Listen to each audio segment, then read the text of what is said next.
to need to know about buffer planning. So this is an example of a reliable delivery system.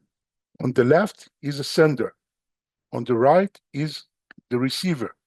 And this is not particular for REST. This is a general method. SRT does exactly the same thing. The sender takes in an original stream, does some control on that, send the data to the receiver. In the meantime, put it in a latency buffer so that packets will be ready for any request for retransmissions.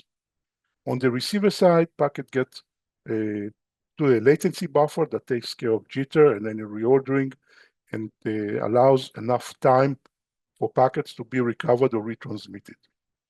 So there is a control method, so then we send indication messages about lost packet reports. Now, why buffer size matters? Because on the receiver end, it does two miraculous functionalities. One, the first section is a reordering time, or as I call it, grace time. That grace time gives you enough time for wait for the packets to arrive.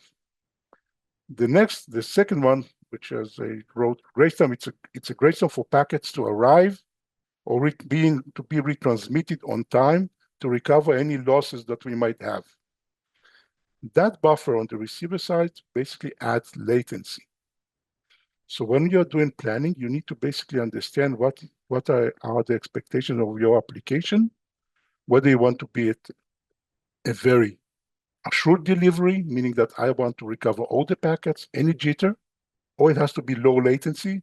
That means lower latency buffer, and I need to put more buffer inside.